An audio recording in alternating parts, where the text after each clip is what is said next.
Welcome to Lynn Cullen Live, talk radio without the static. Email your questions and comments to lynn@pghcitypaper.com. And now your host, Lynn Cullen. Hey, I think you're there. I think I'm here. I don't know. Both are open to question. It's April 13th. It's a Tuesday. We'll see if my sister Susan's there. Hello? I am. I am. I happen to look up right at 8:59.50. Yeah, good. I said, I'm not late. I'm getting the call in. Okay, listen, here I go. I cut it pretty close too. I got news for you. I'm sure Zach, who's on the production end, is thinking, "Where are those women?" But here we are. It's another. Never fear, we eventually show up. Yeah, it's yet another. God, I wonder how many hours I've done of this. Lots. I'm serious. Geez, I mean, I used to do 15 a week. Yeah. For years and years and years and years and years. And I don't know. Just imagine all that babbling. God, Lord. No wonder I don't talk otherwise. I mean, well, that's not true. Because I on occasion do. Yes, you do otherwise. But yeah. It's why people like you and me are not all that upset by the quarantining of the past year, because we're perfectly fine sitting quietly in a room by ourselves. I know. In spite of what people might think of us. That's right. Although, you know that there are so many articles now that are popping up of people, who don't want to come back out. Exactly right. There was a whole piece about introverts are really struggling now because they've really mostly enjoyed. It's well, true. because it's introverts in their own way were leading the way to happy pandemic living, going, no, you don't have to freak out. Right. Although for the first time in their life, they were socially accepted. They were appropriate. Yeah, they had the right personality, let's say. But there was this article which surprised me. I think it was Sunday I read it, that said that, in fact, if you want to change your personality, that you have, in fact, gotten to know yourself in a different way during this pandemic, then you can do it. And this whole idea, that you can't teach an old dog new tricks is really not. No, that's bull. True. At the age of 48, I was a total non-exercising couch potato. Yeah, and now you're a friggin' lunatic. Okay. Now I'm a friggin' lunatic. I'm just saying. Yeah, absolutely. Every day, everything we do is a choice. That's hard to accept, but it's true. Well, here's what scientists actually say, that people can change their personalities. Now, see, I often think, our personalities at a certain stage are pretty set, but I guess that's not true. So they say that there are 5 traits. This is actually, a science reporter. There are 5 traits that make up personality. And I'm so confused by these traits, I can't see straight. But they say they're all potentially changeable, that you can work on yourself. You want to hear what they say the 5 traits of personality are? Extroversion. Introversion. No, well, I think that encompasses both. It's both extroversion, right. and its whole universe. Yes. Openness to experience. Yes. Emotional stability. Agreeableness. And conscientiousness. Yeah. Now, I don't know how those 5 things are the traits of a person. I don't know how you pick those, but I can argue for each and every one that yes, they're changeable. They're changeable, and they're all each daily choices. And it says here, science behind personality change has been firmed up through recent research. And it just flat out says that neurotics, of which I certainly am one, neurotics, which are prone to anxiety and rumination, that this is something that you can actually change. You would have to be very, they suggest a therapist would help. And a therapist helps. Being self-aware helps. Understanding what role choice plays in your life helps. And I would just say that one of the reasons that I found this out was through loss. When you experience terrible and unexpected loss, it's very clear that there are choices that you make all along the route thereafter. Right. And some are helpful and some aren't. And if you have an opportunity to experience more than one such loss, you can actually learn and be guided by the previous loss. And I'm not saying this for any reason other than experiences happen in our lives that teach us how much control we have over things and how much control that we don't. And the one thing that I learned is the only thing that I can control is my responses. Sometimes. That's right. And sometimes even not that. All that. Inspirational. But if I want change to occur, the only place I can expect it to occur is within myself. That's the only thing I got control over. And it's surprising how much you can change by just changing what you have control over.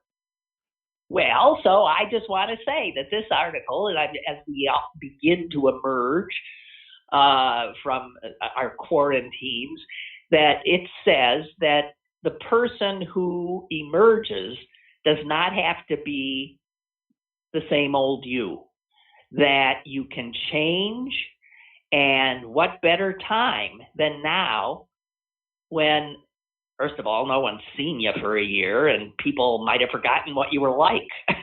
So you can just use this as an opportunity to try out a new you, a better you. And they essentially come up with saying that you can imagine the person that you want to be, and then you behave like that person. Now that seems to me like something I heard, I think it's fake it until you make it. Yes, fake it until you make it. So just be this person. Force yourself in some ways if you're shy to engage someone in conversation. Yes, there's another way to say it that's not so critical and is more helpful. It's called practice. Yeah. It's not fake it till you make it. It's practice. Just keep trying. Just keep doing it. I have found that even though I'm not somebody who strikes up conversations with strangers, I sure am now. When I'm out, like say walking the dog or whatever, I just constantly now find myself yelling across the street to people, talking to people. I do that. I've done that forever. I did that the other day, and I'm still, they looked at me like I was insane. But because whatever, you don't know the reaction you're going to get. And I don't think I've talked about this on the air, so I'm just going to throw it out there. There's a house, and when I'm walking my dog in the neighborhood, I often pass it, And over the years, I've wondered about it. It sort of looks forbidding to me, sits pretty far back from the road. It's not a house you look at and think, oh, it doesn't have, lights weren't on in the windows. The house right next door always had light. I kept thinking, my God, somebody doesn't, somebody's not watching the electric bill in that house, but it looks so warm at night. It just looks like it's filled with life. This house I'm talking about looks quite the opposite and forbidding. And then all of a sudden, earlier this year, there starts to be activity at that place that I think nobody was living in. And I'm seeing workers, and I'm seeing this and that, and then the thing happened. They started absolutely digging up the entire expanse, not the entire, about 2/3 of the front yard, sizable front yard. And I thought, geez, wonder what they're doing. It didn't make any sense. And then one day, sitting in the huge, huge hole that was now the front yard were two side by side, large, round, orange, I'm going to call them pipes. I don't know what else to call them. Round things, tanks. And they were big. I mean, you could not quite stand up in one, but it was almost that tall. And so they had dug this so they could put these two huge tanks in. And I would walk by them every day and think, what the hell is that? Never in my life. And I've watched a lot of houses and things get built. Have I seen any? It's not a thing that you would. I mean, you're in the middle of the city. This isn't a septic system double wide. No. And I couldn't, and it started to trouble me. And because I was walking late at night, and no one was out, I found myself sort of almost engaging in, conspiracy theories. Like, I don't think this is a good thing. I don't know what these people are doing here, but it's all because of my way I think of that house. But all of a sudden, it got creepier and creepier. You imagined a lot of abductees in the orange cylinders? Yes. Stuff like that. They were going to bury bodies. I didn't know. Yeah. So one day, I told myself, take a picture. And then you can show the picture. What the hell is this? So I actually was sort of I looked around to make sure nobody saw me taking the picture. Let alone, God forbid it was really a cabal of. I'm going to have to start calling you Cunine. Oh, God. This is what, 14 months in solitary does to people's heads. So, anyway, I still don't have an answer. I showed it to a guy who's a contractor, and I said, have you ever seen anything like this when a house is being built? And he looked at it and said, no. But he didn't seem curious like I did. He didn't seem to think that there was obviously a crime about to occur. And I showed it to other people. Nobody had an answer. And then finally, somebody forwarded it to a guy who was an engineer, and he said he'll know. And the response that came back, as much as I remember what he said, is that it was they're holding tanks for water in case like there's flooding that doesn't make sense. First of all, the house is sitting at one of the highest points in the neighborhood. You're in a hill. Okay, so, but maybe they are holding tanks for, maybe the guy is a bootlegger. Maybe he makes wine. Maybe he thinks, maybe he's a QAnon guy and he wants to store water because the dark state is going to take away his water supply. That's what I thought. He's using this for some kind of escape place. And, I'll tell you, now it's covered up. No one would know those two things are there, except there's there's two things that emerge from it. In the middle of the lawn, there's a rather large like venting thing, like a pipe that is up about. Go stick a rock in it. See what happens. Look, I'm not going anywhere near this place. So clearly they're venting it. Well, just put a baggie over it. Just slip a little baggie over it. See what happens. And there's also a pipe, like almost a French drainy kind of thing, coming out near the sidewalk. So there's those two things. What the hell is it? Maybe that house is built on an underground spring that has been screwing up the basement, and so they are draining it through these large storage tanks, and then it comes out. I could make up endless things. Okay, well, I can send this picture to you, and you. I can visualize it. I'm visualizing two large orange cylinders that are now buried with two venting pipes. So the first thing I do is I put a baggie over one of the venting pipes and see if the house blows up.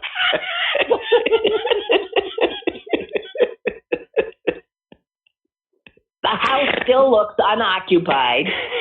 It's just now I know I can't imagine. And because you can't quite stand up in it, I don't think. It's not a safe room. Well, maybe it's one of those tanks, where people go to get hyperoxygenated or something.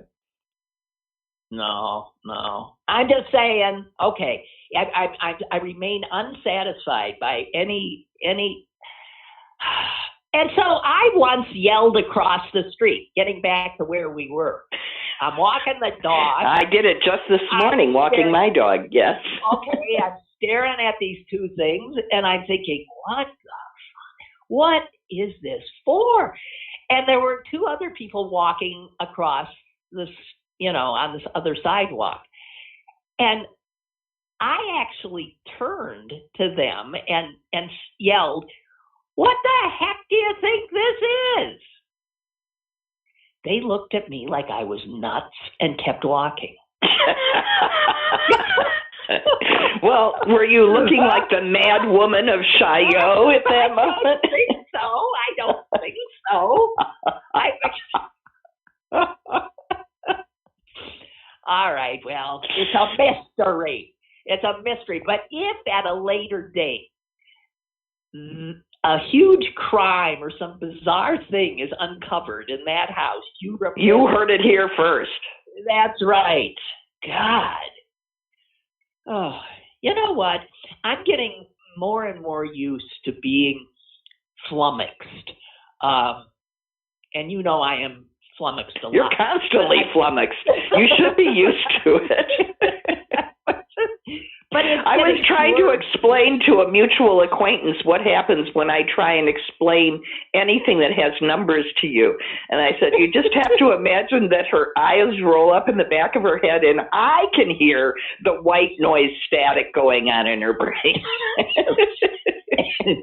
It's totally true. There's a whole part of my brain that is absolutely dark matter. There is nothing going on in it. But that's not even the part of the flummoxy thing I'm thinking. And that's not dark matter either. Anybody, go ahead. All right. So as I age, it's like I'm aging out of the culture, the popular culture. And it has been decades since I have looked at the pictures and the headlines at the grocery store in the checkout line, of the celebrities and People magazine and all that kind, where I know who anybody is. I'm serious. Well, Prince Harry, he's on it all the time. Well, yes, I know Prince Harry, but there's so much I don't know. And then all of the sort of technological things that are changing the way people interact and blah, blah, blah, and this and that. And I just think, I can't keep, I always thought I would keep up because you don't want to be left behind. But I can feel myself dropping back in the pack and huffing and puffing and just not being able to quite keep up. Well, you care less about certain things, though. I mean, you don't care who these incessantly skinny people are. You know? No, all these celebrities. I can't stand it. I don't watch the shows they're on or the influencers or the. I just don't know who the hell any of them are, and I don't give a damn. And they're not talking to me anyway. You know, okay, well, I have an answer for you, dear Lynn. Oh, have you been looking on? No. An old friend of mine with whom I've reconnected, who is now listening to the show. Okay. Right, says it's a rainwater or gray water recovery storage system. It makes watering your lawn less expensive and more ecological. He's an engineer. All right, Henry just wrote, you got a smart audience, post a picture. And then he says, my guess is they're water filter systems. Yeah, well, it's a rainwater or gray water recovery storage system. That makes total sense. But they're so huge. A lot of rainwater. They're so damn huge. Hey, listen, it's better than our answer, which was dead bodies. God, jeez. One wouldn't have been enough? I don't understand it. Okay, all right. That's sort of what the other is. It has to do something with water. All right, already.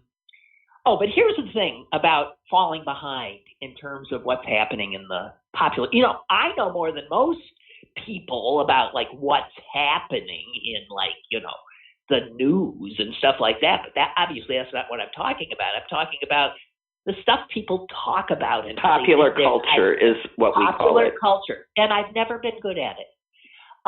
Even when I was young, I never watched all the television shows in the 70s, 80s. I don't know any of that stuff. But here's the problem. Man, this is starting to have an impact on my crossword puzzle. Yeah, you can't do the crossword puzzles. Jeez. No, that is upsetting. Now that's upsetting. Well, right. Back in the day, I couldn't do them because, like you, I was not that hooked into the popular culture of my time when I was younger. Now, for some reason, I don't know. I just probably because I spend hours, reading everything other than a book. I end up knowing some of this stuff. Also, my children. Yeah, well, children. Yeah, I do have my son to thank for keeping me. Children and grandchildren reconnect you. Right, that is true. But geez, I'm falling behind on the New York Times crossword puzzle and Jeopardy. Damn it! So that's where it's getting me. See, I think the New York Times crossword puzzle, especially the Sunday puzzle, is so easy that I can now start in the upper left corner, and just work my way through. Yeah, but you know what? That just shows the dumbing down of America. Right, they are. That's no fun. I have old books of Yes, I do too, and I can't do them. You can't do them because they then required amazing breadth of knowledge. And they don't anymore. No, you had a much larger vocabulary. I mean, when I'm just going through and this fill is just so inane, I'm just going, oh, come on, Yeah. Okay, I got a quote for you. These are quotes I liked. So here comes one. It's from Eleanor Roosevelt, who spoke higher than I can. A wonderful woman. She said, you wouldn't worry so much about what others think of you if you realize how seldom they do. That's correct. Isn't that good? There it is, guys. All you self-conscious folk, I'm including no one's thinking about you. It's your own narcissism. It's right. It is absolutely, you can get rid of that anxiety very quickly by realizing that nobody is. Or rarely are. Or even if they do, it's for 1 second, and then they're back to thinking about themselves like everybody else. Yeah. Okay, so something came across my eyes this morning that I knew was meant to just charm me and make me think how wonderful. And instead, it's been enraging me. And here's what it was. It's a picture of probably kindergartners in a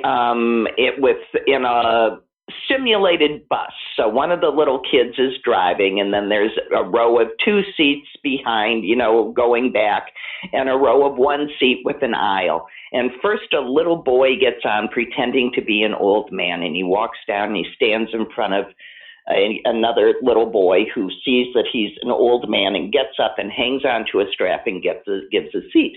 And then a little girl comes on carrying a baby, and she walks up to another young boy who gets up and gives her his seat. And then a little girl pretending to be pregnant comes on and gets up, and another little boy gets up and gives the seat. And I keep waiting for a little girl to be asked to get up. Exactly. or for someone other than a woman to be disabled, or exactly. and I thought, why boys think they're superior? Because this is this sweet little lesson that we're teaching them. We do it without even. We do it and think it's charming. And I'm just telling you, being a woman is not a disability. Being old is not a disability. A disability is a disability. And if you see one in a man or a woman, and you are either a man or a woman, the polite thing to do is to get up. But these things are presented as gendered disabilities. Yeah. Ugh. I understand. And so I didn't say anything because I thought, well, that is the farthest thing from this person's mind, and I'm not going to drop an anvil on their head. But we are so insistent on teaching gender roles to our children and stereotypes and everything, you name it, that's what we're teaching our kids. Well, it's baked in because that's how we were raised. We don't even see it. The other, and you don't. Yeah.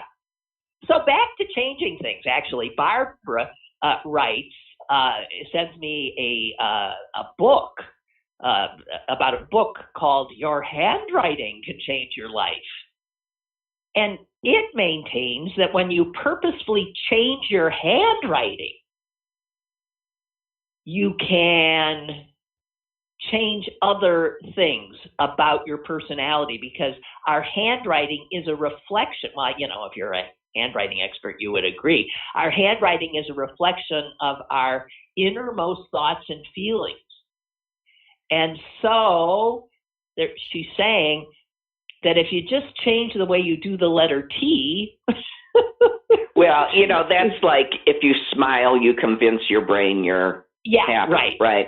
So I'm not so sure I'll go to, if I make my tea a different way, I'm going to be a different person. Exactly. That goes way too far around to get to the same point. Okay, I am avoiding, yes. I am avoiding another dead black young man shot by a cop who the last words this kid heard as he was dying was, "Oh, shit, I shot him." Can you imagine? Why would she tase him even? I mean, her excuse is that she grabbed the wrong weapon, which, by the way, is inexcusable. Yeah, exactly. Inexcusable. I don't know. But I don't understand why someone sitting in a car, when the officer is not in the car and all the officer has to do is step back, why you tase? Because the whole friggin' cop culture is about them having control. I know, but now it's like a tick. Like the more they get, it's like, I can't let this happen to me, and boom, it happens to me. I mean, it's like, really? How does this happen? How does this happen, 15 miles down the road from the trial, for crying out loud?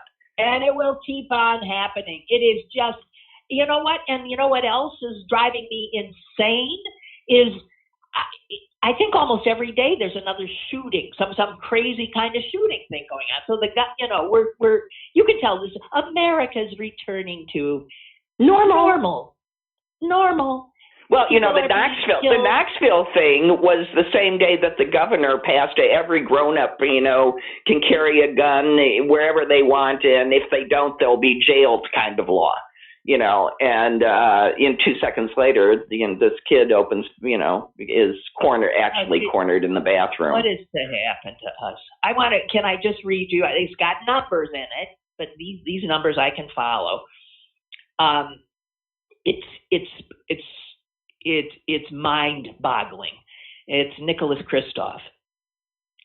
More Americans have died from guns since 1975. Okay, we're going back quite a ways, and that includes homicides, suicides, accidents.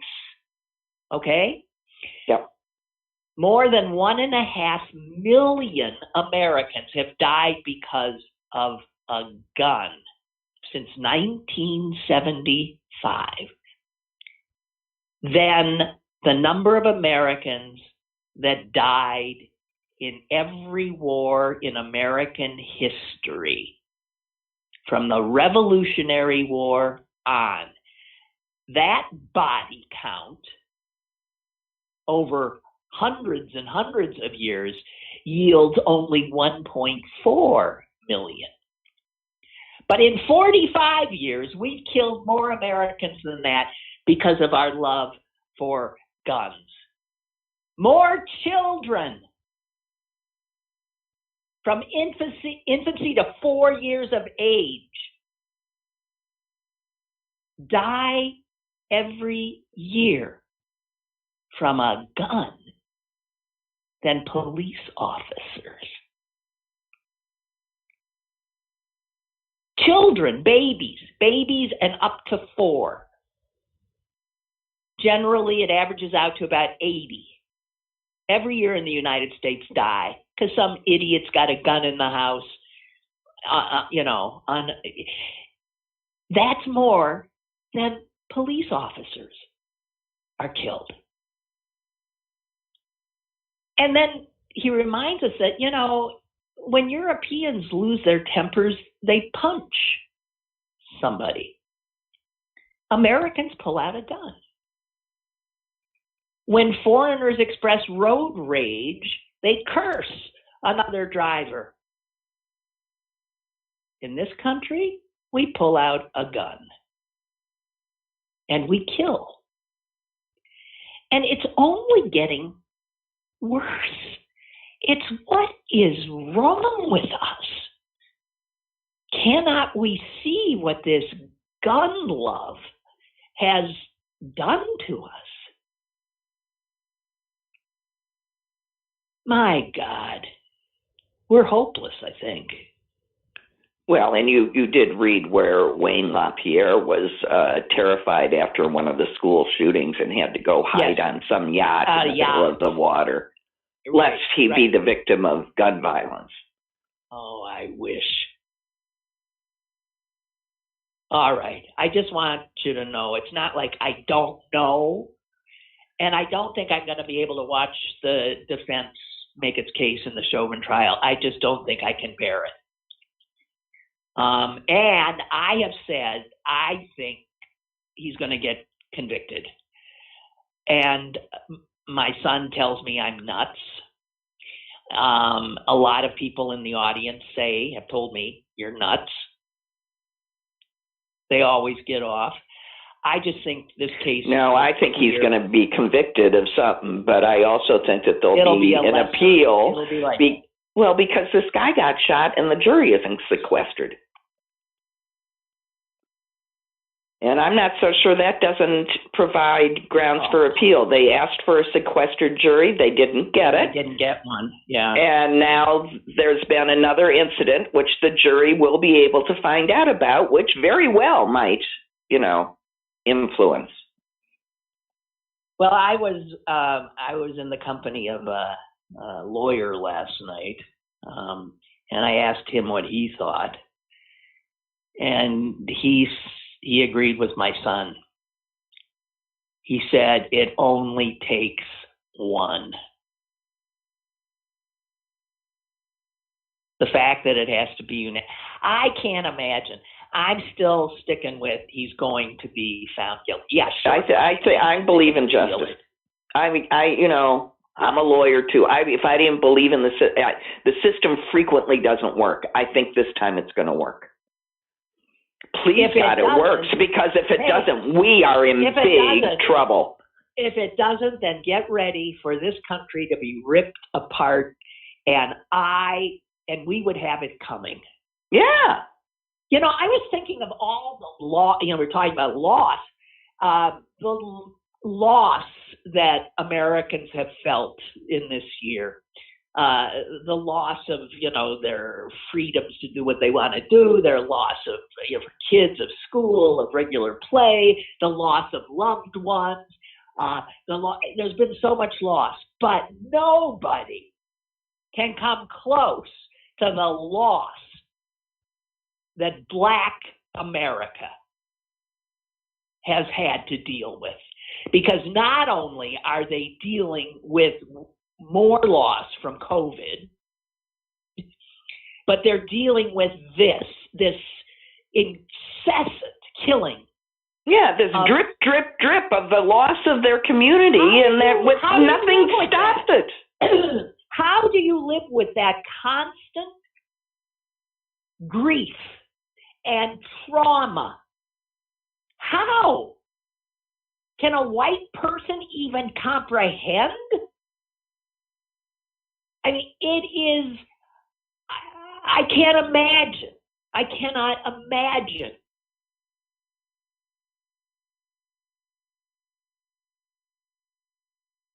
God. No, and we do these little things to make ourselves feel better.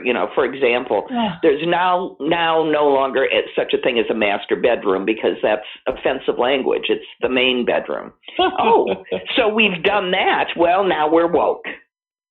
Oh, fuck. Please, don't even tell me these things. I can't bear it. Well, I will say it's a start. If we start, much like other things, if you start erasing racist references from your language, although I would argue that's more feudal.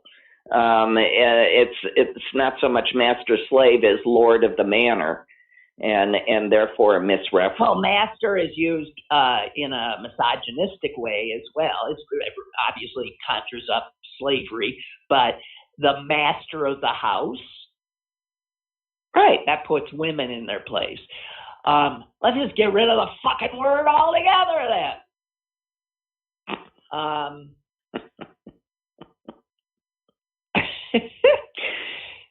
Well, it's just funny the things that people do rather than actually doing something. So, here's another quote. Kurt Vonnegut, ladies and gentlemen. True terror is to wake up one morning and discovering that your high school class is running the country.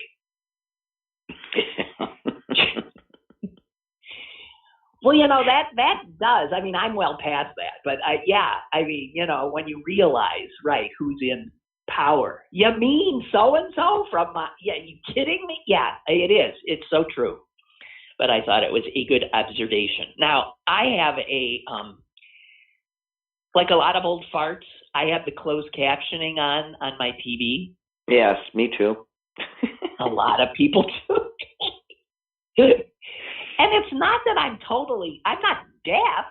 I just have trouble with some people who talk like really fast, or any accent throws me, right? Well, then you are getting deaf. All right. So I'm getting deaf. Why wouldn't I be? Jeez. But the closed captioning, some of it is it's hysterical. Well, because the really, really acute captioning does more than just give the audio. It tries to tell a person who can't hear about nonverbal, but in other words, it says things like, gasps softening.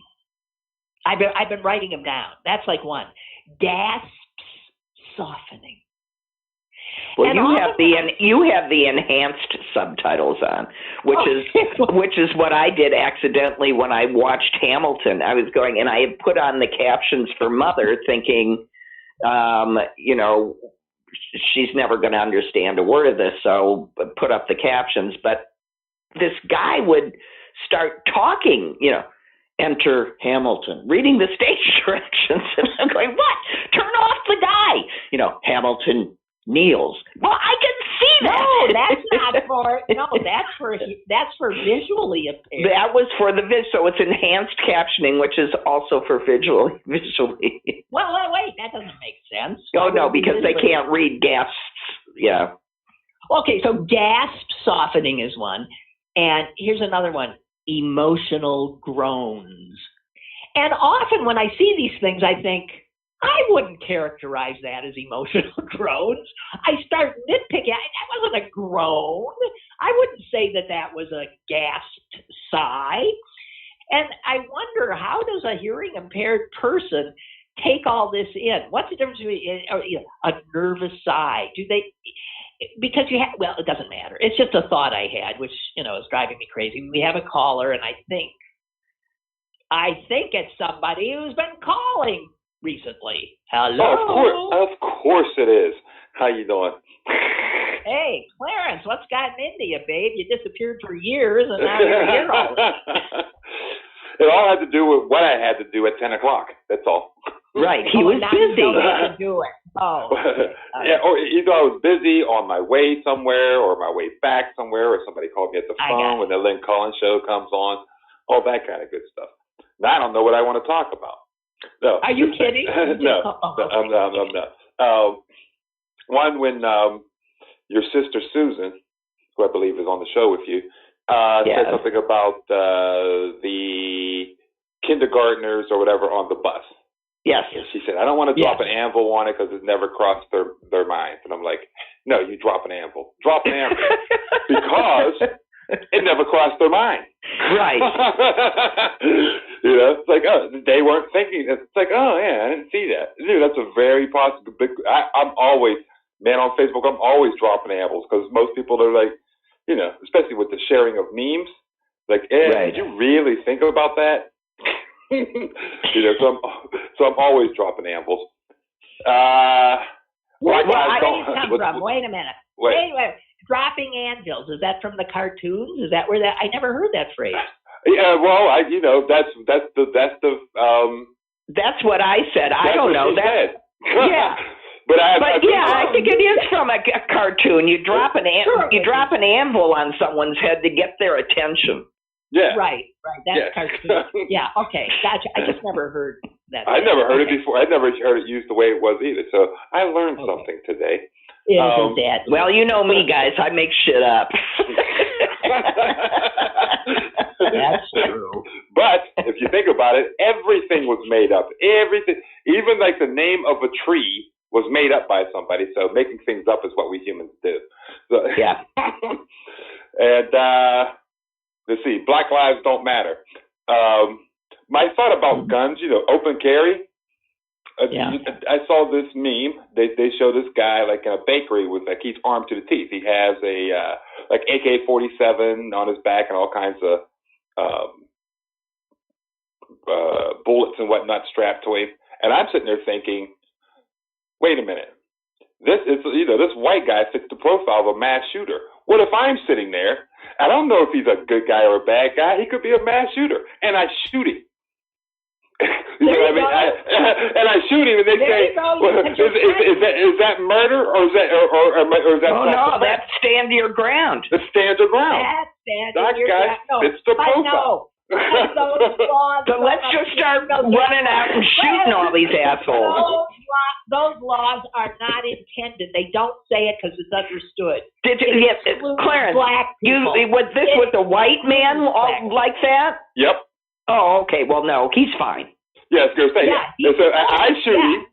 Send him into the Capitol. Yeah, so the black guy shoots him and say, but wait, I didn't know whether this guy Was it because going to kill me? Was going to kill everybody? Right. Because the mass shooter. Right. That's the profile of the mass shooter. He fits the profile. Right. You know, but do I think that, you know, it's like, oh, come on. No, I go to jail. That's right. I'd be a goner. And there was those laws are all racist laws. I mean, quite clearly, it is shoot black people at will. Yeah, it's hunting season. When they first started up, I said that this is unbelievable, and it was right after that Trayvon Martin got killed. Look, after they. That other dude, I remember that. I called you. It was a Florida stand your ground law. I said, well, I ain't going to Florida. I ain't going to Florida. I was born a suspect. I mean, I was born a threat. You know, I remember saying this. I was born a threat. I said, I won't be going to Florida anytime soon. Yeah. And the thing is, and me and my sister were having this conversation the other day, I'm less of a threat than a lot of people, of black people, because I'm light complected. If you look, except for this last kid, most of them are darker complected. The darker you are, the more of a threat you seem to be. You know, and so this last one's like, that's, and another thing, you know, you were talking about, you know, the gun violence, the COVID, and you left out the vote. Yeah, it's just piling on. Oh, yeah. It's like don't pile on the blacks, don't pile on the blacks. They're just piling on. Yeah. But then you have to. But then, you know, on the possible bright side, there's a glimmer. Kids, younger folks, and their attitudes when you know that they get triggered by stuff like master bedroom and stuff like that, but they're more conscious of it, of the whole situation. Corporations, you know, or like, oh crap, we could lose money. There are enough of these people that we're going to have to like boycott, you know, Georgia. Right. Yeah. No. Well, the fact of the matter is that there really are more of us than there are of them. Yeah. So if we say to Coca-Cola or Delta, there are simply more of us than them, and that's their problem. That's why this is all happening. Mm-hmm. So, it's more effective for us to boycott, and that's why the NCAA is telling Florida they won't be coming there, you know, because it's power. Yeah. And I just read an article yesterday that a bunch of big, powerful law firms are setting up what they're calling SWAT teams about these voting rights laws. You know, there's a law. They come swinging in with their briefcases. They don't have on body armor, but they have brain armor on. They're swinging in, and they're shooting out. Well, it's about time. Yeah, that's what I said. That's that. And I'm one of those people where I hate the hope because you're usually let down. You know, what is that? There's a saying. Hope is the opiate of the masses. It gets you. It takes you up too high, so that the fall is more devastating. Yeah, I know, but without hope, you never grow. You know, without hope, you never change. Why would you? Yeah, this is true. If there's never anything better or nicer or more comfortable, why would you move? Yep, and without hope, you don't have that entertainment for the troops. But yeah, all right, Clarence. Right. Wait a minute, you got that? You did that for 15 minutes just to get there. No, I didn't know the hope. I didn't know the hope word was coming up, but there's. Now wait, that could be two things. That hope pun you just dropped in there. That could be Bob Hope. Is that what you're thinking? Which is what I meant. Oh, okay. But that's what I thought. But wasn't there a ship? The USS Hope. It was a hospital ship. Okay, well that's outside my range of knowledge. So I'll just agree. But what's more important is that you got that joke when I said it. That's impressive. That's fun. Oh, come on. Come on. Listen, don't patronize these little Clarence, she's not like us. She's just not. So just real quick, so you don't feel alone, Lynn? Or my good friend and your former caller, friend of yours, I'm assuming, Tom, sissy white liberal, the engineer. He's just like that. I'll drop him puds left and right, and he just keeps talking, and he comes up with this serious. It took him a long time to catch on. Like, oh, wait a minute, that's a joke. Well, he's very bright, but he's serious. Yeah, he's serious. He's an engineer. When I do that, I always ask people, like, are you an engineer or are you an accountant? Well, I'm an accountant. That's why you didn't get that joke. and I think with you, Lynn, it's your I don't know. Do you have like an English degree or something like that? It's your grammar. You take the word for what it actually means. Yes, I'm more literal. Literal, yeah. Yes, I'm literal. God knows I know accountant, as Susan has suggested. All right, you. Okay. All right. Have a wonderful life. Bye. Okay. Good to talk to you, Clara. Okay, Peter. Bye. Always. Bye-bye. Bye. Okay. So, you know what's driving me nuts lately? And I can see, I guess it's never going away. Politicians' emails. I'm going, half of my, when I sign up. 150 people asking for money, right? Yeah, I get, like, what's his name? Kelly, Mark Kelly, is that it? Yeah, he got to run again, and without you, he can't win. I know, but I never gave him any money to start with, and every day he's asking me for money. The guy who's running. Did you ever give any money to Act Blue or any of those places? Because if you did, they have your name. That's right. Well, I made a mistake. I did once give money through Act Blue. I talked about this the other day, and it was an awful experience. If you want to give money, don't give it through a middleman. First of all, they take a cut.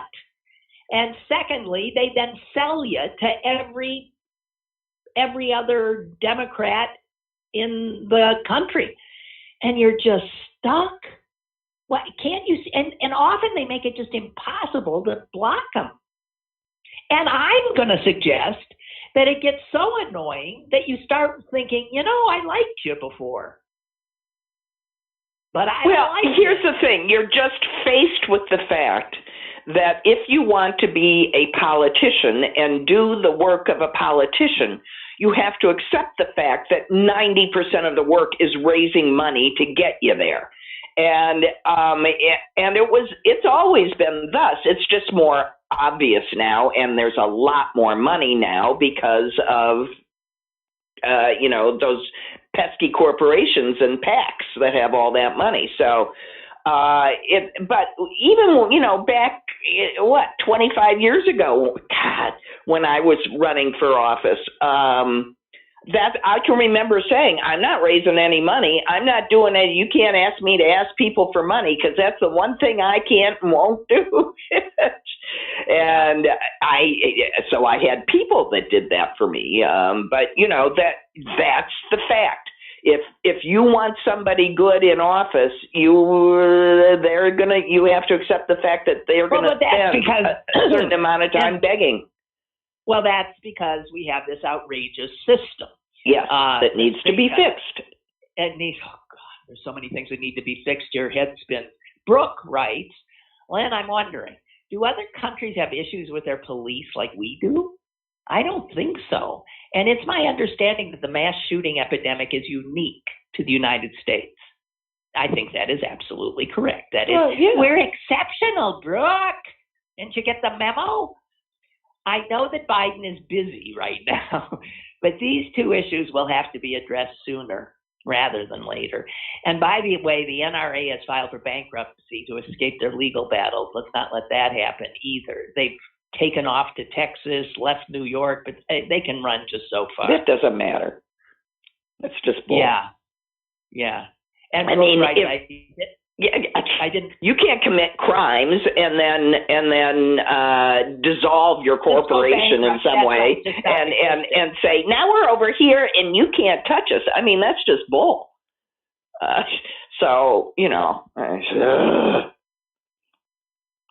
She said also that she didn't realize how much dialogue she was missing until she started using closed captioning. And now it's always on. Yeah. I every once in a while, have it off, and you can see more of the picture.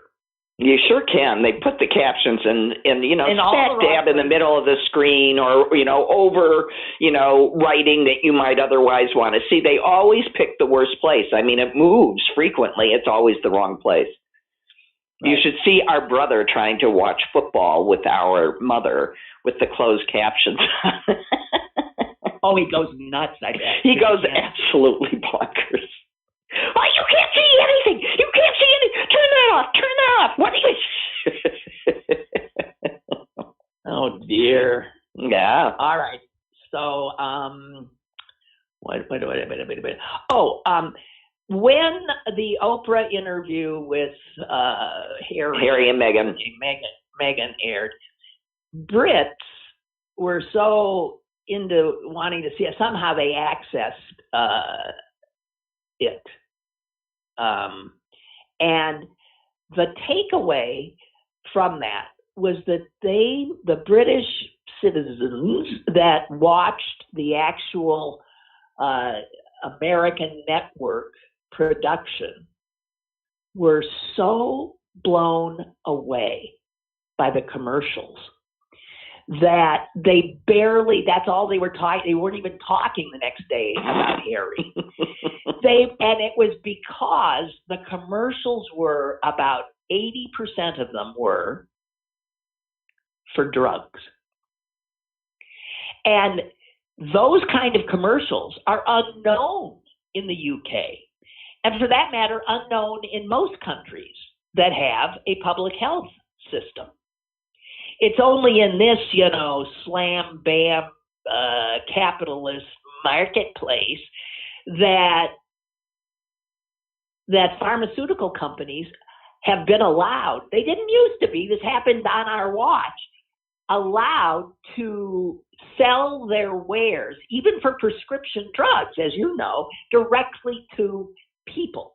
So now we Americans are it's amazing how normal it seems to us that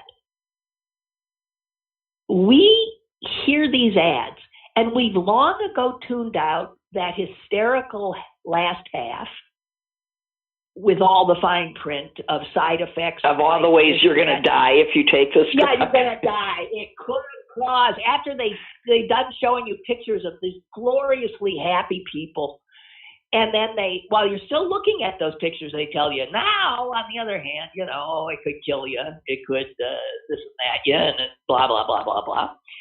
And we are used now to what is a grotesquerie of American capitalism and our messed up healthcare system.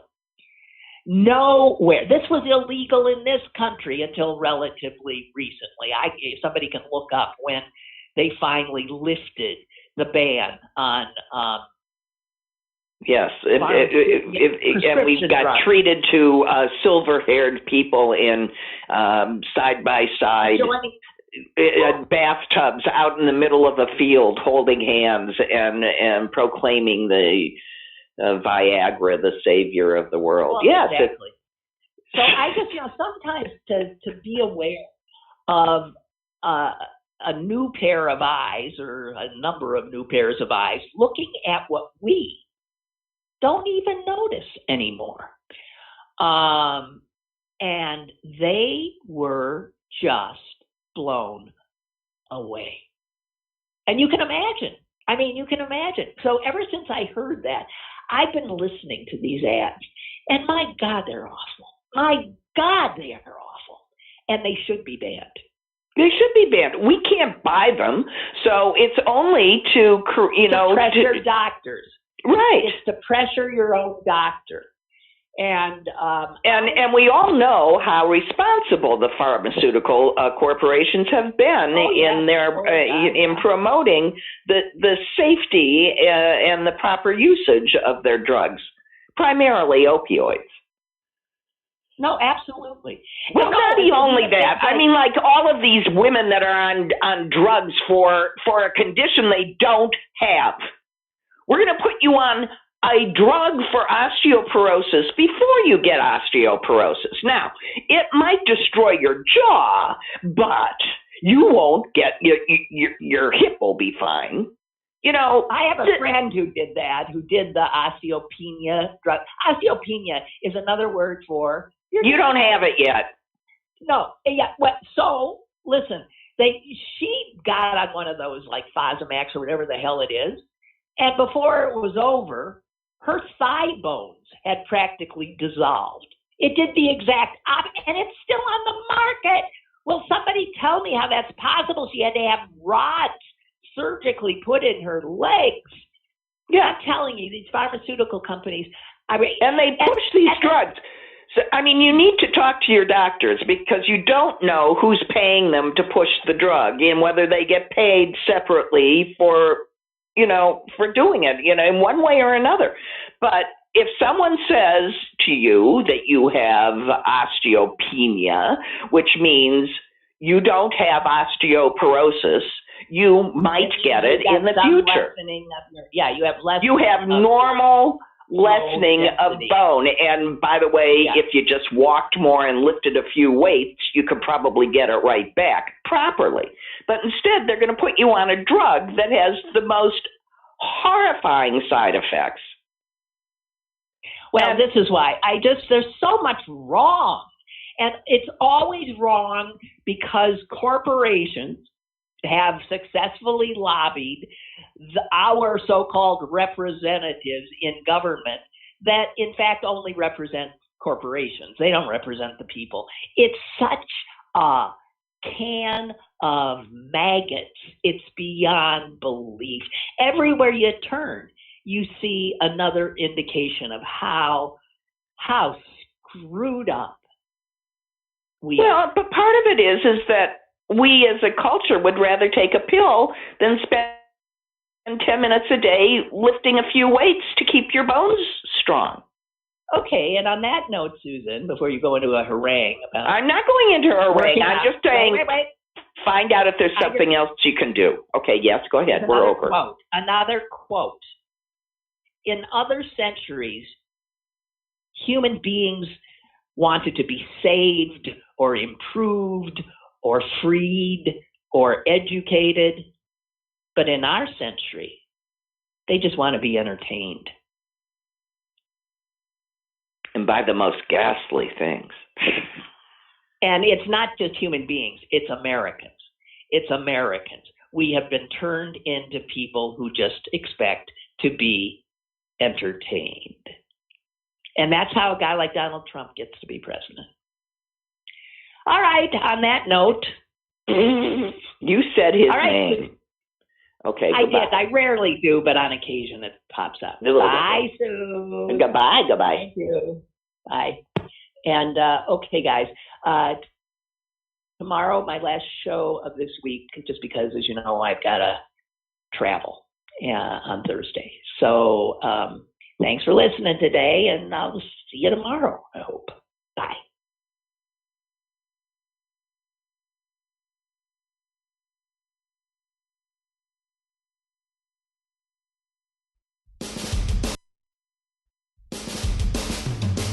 Lynn Cullen Live, Monday through Friday from 10 a.m. to 11 a.m. and archived at pghcitypaper.com. The opinions expressed on Lynn Cullen Live are those of the host and do not necessarily reflect the viewpoints of Pittsburgh City Paper or its advertisers.